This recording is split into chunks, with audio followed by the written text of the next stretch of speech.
Hello and welcome back to the Great Hunger Games reread, where I'm rereading every single chapter of the Hunger Games and analyzing it along the way. You're welcome to join. Feel free to grab a nice beverage, grab your own copy, and let's get this started. One time, when I was in a blind in a tree, waiting motionless for game to wander by, I dozed off and fell 10 feet to the ground, landing on my back. It was as if the impact had knocked every wisp of air from my lungs, and I lay there struggling to inhale, to exhale, to do anything. That's how I feel now, trying to remember how to breathe, unable to speak, totally stunned as the name bounces around the inside of my skull. Someone is gripping my arm, a boy from the seam, and I think maybe I started to fall and he caught me. There must have been some mistake. This can't be happening. Prim was one slip of paper in thousands, her chances of being chosen so remote that I'd not even bothered to worry about her. Hadn't I done everything? Taken the tesserae, refused to let her do the same. One slip in thousands. The odds had been entirely in her favor, but it hadn't mattered. That right there is the entire point. The odds are never in anybody's favor, no matter what Effie Trinket says. The games are rigged, not to pull a 12-year-old or a specific 12-year-old's name, but so that the districts suffer. There's no good name to be pulled. No matter what, somebody's family suffers. The odds are that it will be somebody like Gail or like Katniss, whose name is in there 42, 48, 55 times. I don't know what the actual numbers are supposed to be. I'm bad at math, all right?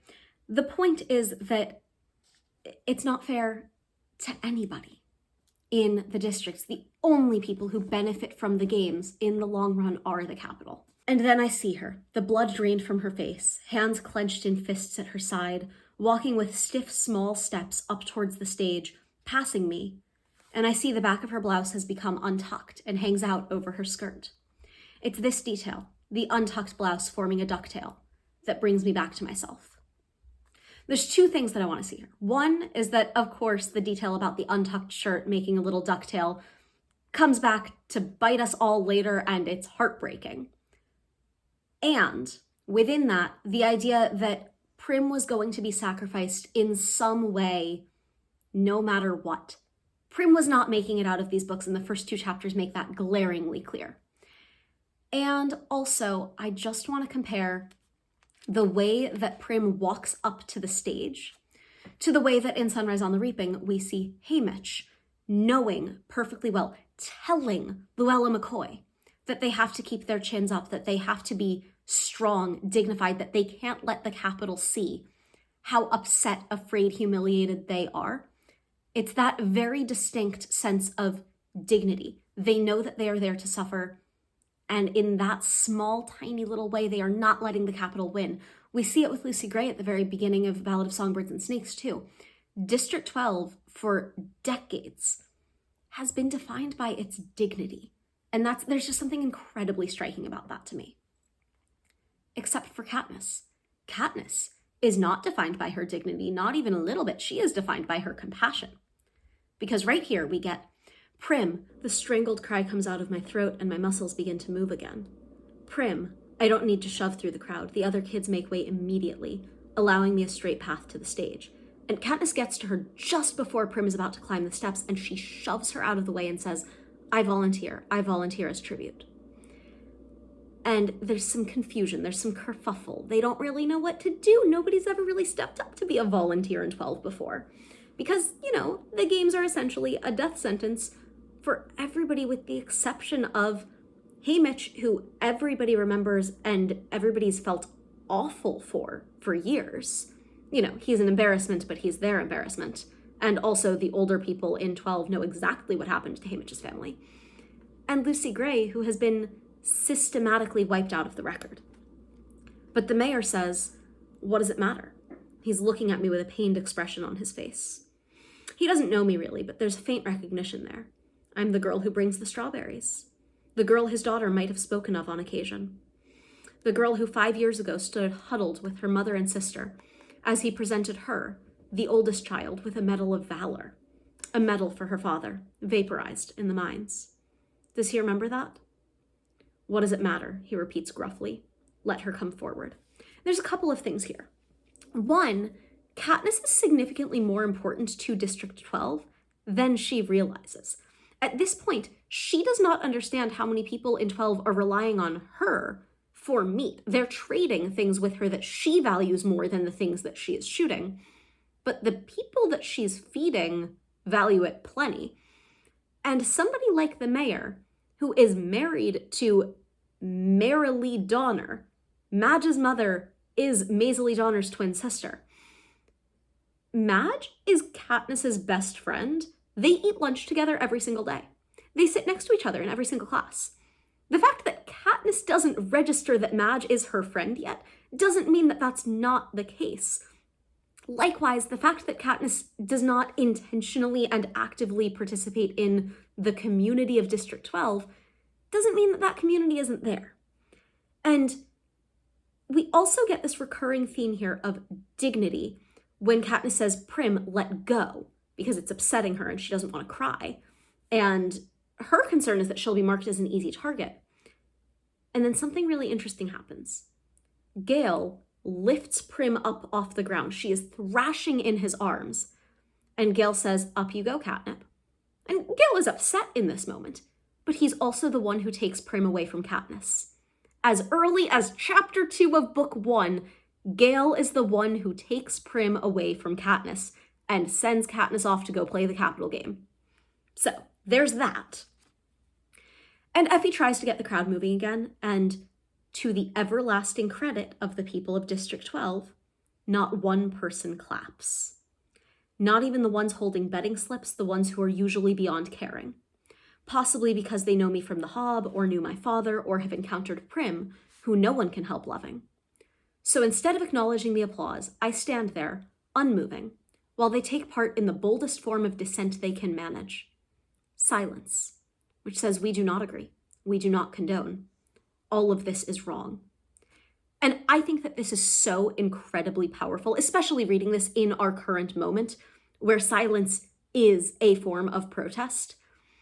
And it's so telling that chapter 2 of book 1, District 12 is primed for a rebellion. All it took, really this early, all it took was one girl being willing to stand up for her family, her community, without necessarily knowing that her community had her back. And that's where we get the 3-finger salute. It's also where we get a really interesting passage. I'm going to read this one out to you. Now I am truly in danger of crying, but fortunately, Haymitch chooses this time to come staggering across the stage to congratulate me. Look at her! Look at this one, he hollers, throwing an arm around my shoulders. He's surprisingly strong for such a wreck. I like her. His breath reeks of liquor, and it's been a long time since he's bathed. Lots of... He can't think of the word for a while. Spunk, he says triumphantly. More than you. More than you, he shouts, pointing directly into the camera. In danger of crying. And then Haymitch chooses this time. Danger, crying is dangerous. Chooses. Haymitch is making an active choice to take the cameras off of Katniss so that she can pull herself together. As early as this, Haymitch is doing what he can to protect Katniss, to protect her dignity and privacy. And Haymitch is whisked away on a stretcher because he takes a full-on dive straight to the head off the stage. And Effie heads for the ball that contains the boys' names and grabs a slip, and it's Peeta's name. And Katniss's immediate thought is, no, the odds are not in my favor today. And that's interesting, because Katniss, up until this point, is just praying that it's not going to be Gale. The idea that it could be somebody else and those odds would not be in her favor somehow come down to what she gets into in a minute about owing somebody anything. And we learn this really early about Katniss, is that she can't stand to feel like she owes anybody anything, which means that it's really hard to just do something for her just because Katniss quantifies everything. We also learn here that Peeta has 2 older brothers, one of whom may have aged out of the ability to be reaped. He's aged out of the system, and the other one will not step up for him. Katniss frames it as family devotion only goes so far for most people on reaping day.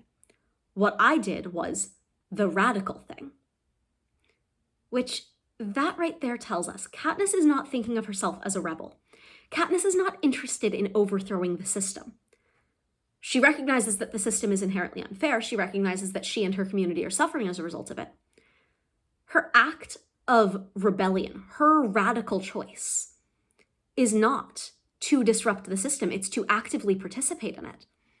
But it's also to stand up for her sister in a way that other people won't. She is choosing to prioritize the family unit, to prioritize Prim.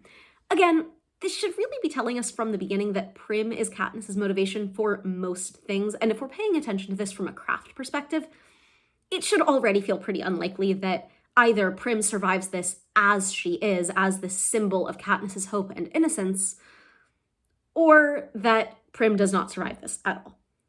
Anyway, we also get the description of what circumstances are like for Katniss 5 years ago when Peeta threw her the bread.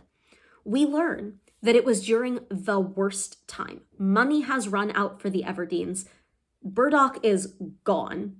And Katniss's mother, Astrid, has shut herself off from reality. The grief and the trauma have torn this poor woman apart. We could go into that. I actually don't really want to. I have a separate video up on that. It's in my Hunger Games playlist. You're welcome to go check that out. But what we learn here is that Katniss has given up all hope by the time that she runs into Peeta outside of the bakery. She has previously described the community home where all of the people whose parents can't take care of them or parents are no longer alive go as a place of sadness and cruelty and hopelessness. And she thinks to herself that she's okay with letting that happen to her, but she will not let that happen to Prim. She phrases it as the community home would crush her like a bug. And Katniss is counting down the days until she turns 12 and can take out Tesserae. Because as much as the Tesserae symbolize the division in the districts, the intentional, carefully crafted division that is designed to pit the richer and poorer members of the district against one another, it's also a lifeline. It's also one of the only reasons why the Everdeen family survives. And Katniss is tying all of these things together in her head. Her anger and grief at her father's death. Her anger and upset and the responsibility that she shoulders as a result of her mother shutting herself off from the world. And this tiny little moment of hope that comes from Peeta Mellark. Because here's the thing. After all of that, after months of Katniss refusing to give in, doing everything she can to keep the family alive, Katniss falls to her knees after a series of empty trash cans, after a series of nobody being willing to trade anything for Prim's old baby clothes, and Katniss falls to the ground and thinks, let them call the peacekeepers and take us to the community home, or better yet, let me die right here in the rain. And instead, Peeta tosses her the bread. And she sees that dandelion, and it's this little tiny moment of hope. And Peeta's mother is yelling, feed it to the pig, you stupid creature. Why not? No one decent will buy burned bread. And there's a red mark on Peeta's cheek. Somebody has hit Peeta, presumably his mother. And it's made quite clear here that Peeta has disobeyed an order somehow. Which really just makes me think that he dropped the loaves of bread into the fire on purpose. And the loaves of bread are fine, except for the burned areas. And so Katniss grabs them and races home with them. And it's not just plain bread, it's an entire loaf. It's hearty, it's filled with raisins and nuts. And it's also the thing that forces Katniss's mother to come out of her desperate desolation to join them at the table for a cup of tea and for a slice of bread. And there's a handful of things about this interaction. First of all, Peeta is the source of Katniss's hope coming back.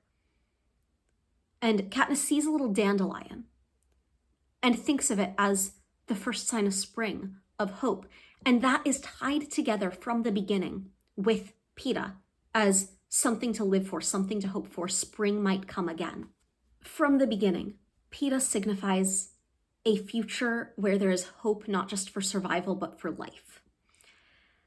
And the other thing that's really relevant here is that the District 12 marriage ritual is toasting a piece of bread going over a threshold together.